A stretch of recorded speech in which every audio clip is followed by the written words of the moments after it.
Hi, friend, my friend. My name's Wago Howard. This is about the bass. If you're a beginner, this is the video for you, This channel talks about a lot of musical theory stuff, but once you go through the process of learning the baby steps, you can stop crawling, then you start to walk, then you're going to sprint. One thing at a time. Today we're going to be talking about something other than what we've already covered. In the first video, we covered the action, how far away these strings should be from your fretboard, what the name of all this stuff is, like the body, the fretboard, tuning pegs or tuners, nut, saddle, stuff like that. When it gets down to brass tacks, the second one was talking about how to make your fingers strong. I call them spider exercises.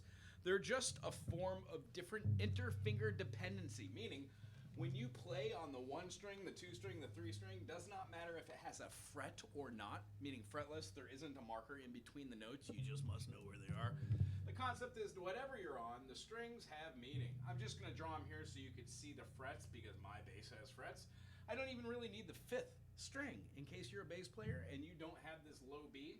You can have your E, your A, your D, and your G. Ta-da. However, what we're doing is putting a finger on the 1st fret, 2nd fret, 3rd fret, 4th fret, and then going through them. So all this does is get these fingers nice and strong, puts them right in the middle, and allows you to get your fingers stretching, all the while keeping your finger pretty much in the middle here. Not over the top, not back on the back, not curled over, not tucked between, just right in the beginning. So if you practice those steps with the spider exercises with individual fingers, what you'll find are quadrant, quadrant, quadrant. 1, 2, 3, 4 with an extension finger. 1, 2, 3, 4 with 2 extension fingers, both ways. 4, 5, 6, 7, 8, 9. And then you have 9, 10, 11, 12, at which you are back to your tonic or your root. Not your perfect prime, but something that does resemble your octaves. So doing these spider exercises, and then secondly, topping that off with something I like to call teeter-totters. Pick a chord, any chord. E major, A major, G major. What happens is if you can play chords in form, like 1, 3, 5, what's a chord? It's a combination of 2 harmonies, one being a happy, major 3rd. Tertiarily, we stack these like little foundations of walls. Therefore, all these different notes out of a 7-note system, do, re, mi, fa, sol, la, ti, do, diatonically, uses 2 notes, dyads. When we stack them, harmonies, we get chords. Therefore, bass players never really learn this. If you're fresh to bass, and this is brand new, we will do another video talking about this. If you have questions about it, put it in the comment section or find that video on this channel. So, when going through the process of singing teeter-totters, what I like to do is play, like, let's say our E major. First finger, G string to make it G sharp, or augmenting it by a half step. Then we have our 2 and 3 finger playing our 2nd fret on the A string, and then back to the D string. That dyad is gorgeous. It's our minor.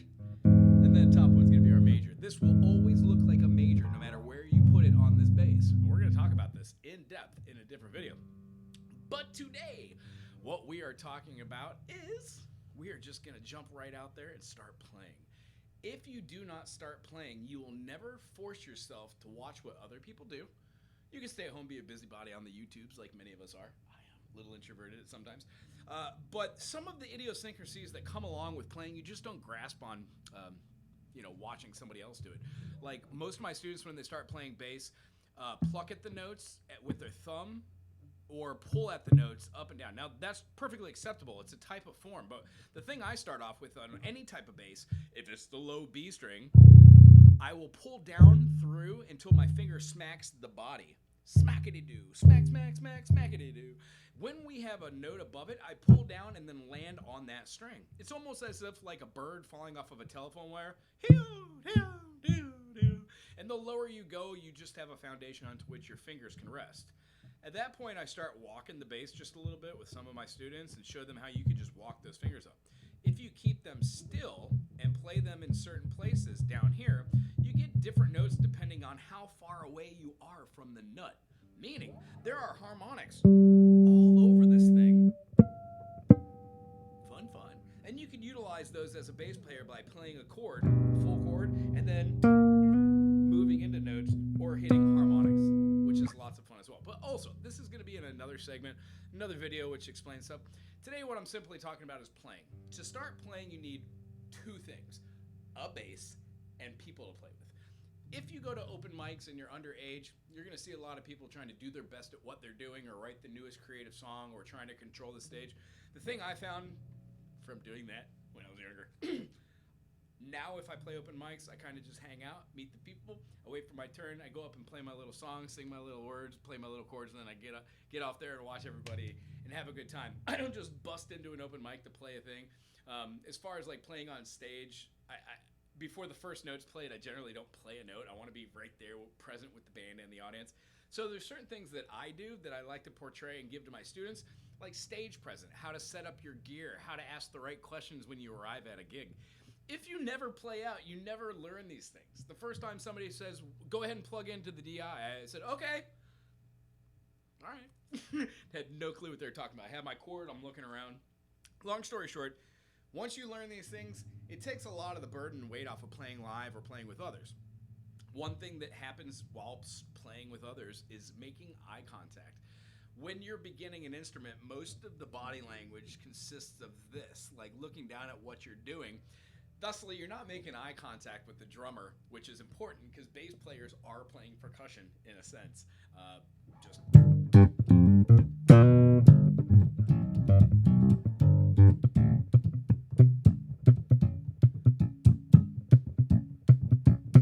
that's the rhythm I'm doing on this hand. You can mix it with rhythms from the other hand. It comes in the future, and all you have to do is practice little licks like pop, hammer, pop, hammer. Driving different frets. And pretty soon, you're less Claypool. So the idea is be comfortable, stay in your own lane, go play with people, have a little bit of vocabulary and a know-how. So if somebody says, do you play bass? And you say, I do. And they say, what can you play? Say, I play blues, 1, 4, 5. And they say, great, we're in the key of, and then there you go. You're into it. There's not 20 minutes talking about what are we going to play, how are we going to play it.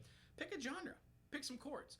If you don't know what 1, 2, 3, 4, 5, 6, 7, the diatonic scale, do, re, mi, fa, sol, la, ti, do, in the Western Air, check out this channel. Check out any other channel, or just Google it. Or if you got nothing going on Tuesdays, 9 to 10, come by and check out my channel. Gonna be doing like live Q&A. So if you're playing bass and you have a question about something, even if I'm not covering bass, let's say I'm just covering charting songs or chord writing, stuff like that, feel free to stop by and say hi, howdy do, hello. So for this concept, if you were to be playing that aforementioned 1, 4, 5 in the key of A, we would find all the notes in A. If this is new to you, well, watch this little kind of concept. A, B, C, sharp, D, E, F sharp, G sharp, and then A. Regardless of knowing what the name of those notes are, there are patterns that you can do that go that way with the aforementioned quadrant, patterns you could do in this quadrant, and then patterns that move up to this quadrant. Here's what they look like. A can be played at the 5th fret or open. Our second note, our B, C sharp, open D, E, F sharp, G sharp, and then you have your A's.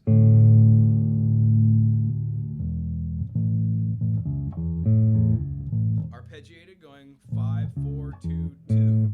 So that's how to play it down below. What I showed you was the middle finger, pinky, first finger, middle finger, pinky, first finger, ring finger, pinky. 5th fret, 7th fret, 4th fret, 5th fret, 7th fret, 4th fret, 6th fret, ring finger, and pinky.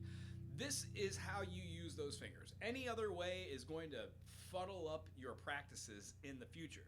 We will be doing something called the circle fifths, where you play a C, G, D, A, E, B, F sharp, and C sharp, and you will go through the phases of knowing C, D, E, F, G, A, B, C, G, A, B, C, D, E, F sharp, G, D, E, F sharp, G, A, B, C sharp, D, A, B, C sharp, D, E, F sharp, G sharp, A.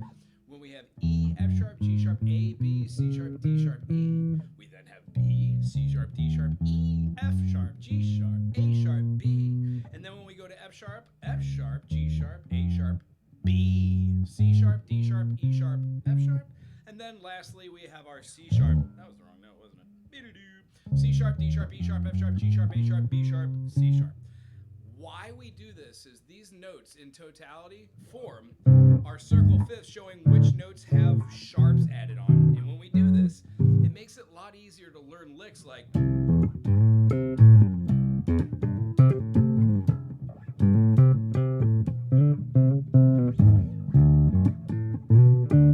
It's the same thing, I just scoot it up, right? Knowing a little bit about a theory, you would want to continue that melody or cadence, but then going up another whole step, it wouldn't feel right to have 3 majors in a row, so we want to have a minor. Bass players that don't play chordal theory generally don't see how a major and a minor inversely affect the song that you're hearing. And I know it's overcomplicating this because in 1-4-5 you can keep 1, 3, 5. What song could come out of this? The same lick. Oh, na, na, na, na, na, na. Goes to the 5 chord.